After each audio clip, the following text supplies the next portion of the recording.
तीसरा है आहार, स्वल्पाहार, सत्संग, स्वाध्याय, स्वल्पाहार। आहार का बहुत बड़ा रोल है जीवन के उत्थान में। भगवान शंकराचार्य जी ने भी साधन पंचक लिखा है, उसके एक एक शब्द का आगे श्लोक तो बहुत बड़े। वेदो नित्यम अधीयताम, संगा सत्सु विधीयताम, महावाक्यार्थस्य विचारिताम, क्षुद्र व्याधि चिकित्सताम, एकांते सुखमास्यताम। 5 बातें, इन्हीं का विस्तार वर्णन किया है। वेदो नित्यम अधीयताम, नित्य शास्त्रों का स्वाध्याय होना चाहिए। संगा सत्सु विधीयताम, भगवत प्राप्त महापुरुषों का संग होना चाहिए। महावाक्यार्थस्य विचारिताम, उनके द्वारा जो बोले गए वचन है उनको विचार करके चिंतन के द्वारा अपनी स्थिति बनानी चाहिए। चौथा अपने आप कहा, जो इसमें तीसरे में स्वल्पाहार है, उसमें कहा क्षुद्र व्याधि चिकित्सताम, क्षुधा रूपी व्याधि की चिकित्सा करे। भिक्षान्नम औषधम, जैसे व्याधि की औषधि के द्वारा, तो क्षुधा रूपी व्याधि की भिक्षान्न के द्वारा विरक्त और धर्म के द्वारा कमाए हुए अन्न से ग्रस्त, वो भी स्वल्पाहारम, भूख से कम। बहुत बड़ा इसमें योग है, आप अच्छे से समझ लीजिए। आप समझते हैं अधिक पाने से आप बलवान होंगे, बिल्कुल भूल है आपकी, ये भूल बहुत बड़ी है। अल्पाहार करने से जीवनी शक्ति बहुत प्रबल होती है। जितना आप भजन में उन्मत्त होने वाले महापुरुषों को देखेंगे वो अल्पाहार करने वाले होंगे। अधिक आहार करने में प्रमाद स्थिति बढ़ती, तमोगुण बढ़ता है। ये रहस्य जान लीजिए, अल्पाहार करोगे आप में बहुत तेज बना रहेगा, आप में जीवनी शक्ति। जो अधिक पा लेते पूरी शक्ति पचाने में लगती, तो भजन आदि में नहीं, प्रमाद स्थिति रहती है। चौथा जो उसमें लिखा एकांते सुखमास्यताम, इसमें लिखा रात्रि के चौथे प्रहर में भागवती क्रियाओं का अनुष्ठान करना चाहिए। ध्यान है, नाम जप है, तो अपने यहां तो ऐसी बढ़िया दिनचर्या है कि आपको अनुष्ठान करने की जरूरत नहीं, सम्मिलित होने की जरूरत है।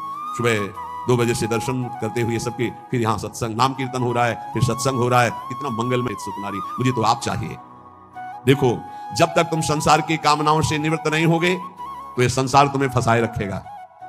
तुम्हारा सारा साधन भजन जो परलोक प्रदान करने वाला है, ये संसार नष्ट कर देगा। संसार की कामनाओं की जब तक निवृत्ति नहीं होती तब तक संसार फंसाए रखता है, और ये जितना साधन भजन बनता है सब खा जाता है संसार। तुम कहलाओगे भगत, लेकिन तुच्छ विषयों में अपने भजन को बेचने वाले भगत नहीं कहलाते। तुम जैसे तैसे अपने इंद्रिय और मन को बिखेर रखा है, इंद्रियां मन तुम्हारे भजन को नष्ट कर रही है। अत्यंत तुच्छ असत जड़ दुख रूप भोगों में वो मूर्ख अपने भजन को छीन कर देता है, भजन को बर्बाद कर देता है। इसलिए इस संसार की लौकिक वस्तुओं को जो तुम्हें प्राप्त है भगवद अर्पित करके प्रसाद रूप भोगो, और निर्मल परमानंद की प्राप्ति के लिए कोई इच्छा मत करो, अपने भजन को बचा के रखो। ये पदार्थ आदि तो भगवान अपने आप तुम्हारी व्यवस्था करेंगे, तुम भजन से भगवान की प्राप्ति की चाह करो। जो इस बात को स्वीकार कर लेते हैं उनके अंदर एक नई कामना जागृत होती है कि कुछ लोग तो ये जान जाएं कि मैं भजन करता हूं, ये बहुत जोर की इच्छा होती है। हमें और कुछ भोग नहीं चाहिए, इतना तो है कि लोग ये हमारा सम्मान कह के करें कि बड़ा भजनानंदी है, बड़ा त्यागी है, बहुत अच्छा है, गृहस्थी में रहते हुए महात्मा या विरक्ति होते हुए कितना बढ़िया महात्मा है। ये कान सुनने के लिए लालायित रहते हैं। लोग मेरी योग्यता को जाने कि मैं कितना अच्छा हूं, ऐसी इच्छा जो करता है तो इच्छा करते ही वो परम पद का अधिकार खो देता है। समझ लो, लोगों में जानकारी फैलाने की इच्छा मतलब संसार में सतबुद्धि, मतलब प्रतिष्ठा कीर्ति की चाह, मतलब भगवत प्राप्ति की योग्यता खो देना। ये 3 बातें बड़ी दुर्लभ हैं। निर्धनता में भी दूसरों की सेवा करने का, दान देने का उत्साह, एकांत में पापाचरण ना करने की दृढ़ भावना, ये बहुत कठिन बातें, बहुत कठिन बातें। निर्धनता में भी दान देने का, दूसरों की सेवा करने का उत्साह, एकांत में कभी पाप ना करने की दृढ़ भावना, और जिससे भय लगता है ऐसा कभी कोई वचन आचरण संग देना चाहिए। तीसरा, अहंकार और अहंकार की वृत्तियों में फंसे हुए लोगों का, इनका त्याग कर देना चाहिए। जिसको कल्याण मार्ग में चलना है, अधर्म, अनीति और पाप कर्म छोड़ने की दृढ़ प्रतिज्ञा करनी चाहिए। जो पीछे पाप हो गए हैं वो इसी प्रतिज्ञा से भस्म हो जाते हैं। कभी भी ये नकारात्मक भाव रखने वालों का संग करने वाला सकारात्मक भाव में आगे नहीं बढ़ सकता है, इसलिए बहुत सावधान रहना चाहिए।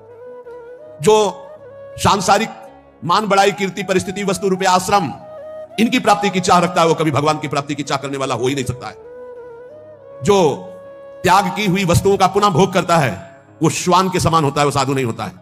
श्वान समझते, सम्मान शब्द सूचक श्वान है, उसको कुत्ता कहते हैं। बमन को कौन खाता है? कुत्ता। रमा विलास राम अनुरागी तजत बमन जिम जन बड़भागी, बमन के समान भगवान के भक्त संपूर्ण भोगों का त्याग कर देते, तो वमन के समान त्यागे हुए भोगों को पाने वाला श्वान कहा जाता है।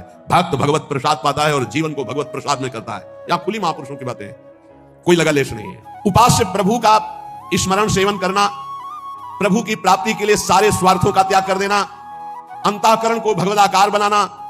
कोई भी जीवन में ऐसा आचरण ना हो जो संतों ने ना किया, वो कभी आचरण नहीं होना चाहिए जो संतों ने कभी नहीं किया। ये ध्यान रखना चाहिए। वेश धारण करके हमसे अगर कोई गलती है, हमें उसे त्याग देना चाहिए, हमें सुधारना चाहिए। आहार निद्रा, इन पर विशेष शासन करता है, चाहे गृहस्थी का साधक हो चाहे विरक्ति का। आहार निद्रा, इन पर शासन करें। वैराग्य का एक भी लक्षण कम ना होने पावे। अगर एक भी छेद हो जाए तो जैसे घड़ा भर नहीं पाता, ऐसे अंतःकरण पूर्ण दृढ़ भगवत मार्ग में नहीं लग पाएगा यदि वैराग्य का एक भी लक्षण कम हुआ। जो बात तुम्हारी गुप्त हो उसे कभी मत बोलो। अय वैरागी, अय भगवत मार्ग के पथिक, जो बात तुम्हारी गुप्त हो कभी मत बोलो। भागवतिक, व्यवहारिक, लौकिक, पारमार्थिक। क्यों? लोग उपहास करेंगे, तुम्हारी बात की गहराई को नहीं समझ पाएंगे। अगर आपसे कोई गलती भी हो गई है तो महापुरुषों से बोलो, संसारियों से नहीं। हमें लगता है बोलने की जरूरत नहीं, वो खुद जान जाएंगे, वो कृपालु हैं, वो हमें संभाल लेंगे। संदेह वाली वस्तु, संदेह वाले व्यक्ति, संदेह वाला आचरण कभी मत करो। जिस व्यक्ति पर संदेह हो कभी मत मिलो, जिस वस्तु में संदेह हो कभी मत खाओ, जिस आचरण पर संदेह प्रमाणित ना हो कभी मत करो। बहुत ध्यान से सुनना है, बहुत जरूरी है। हम आपके लिए भोग बना करके लाए हैं, तो आपकी दृष्टि में तत्काल अंदर आया नहीं पाना चाहिए, बिल्कुल नहीं पाना चाहे अमृत हो।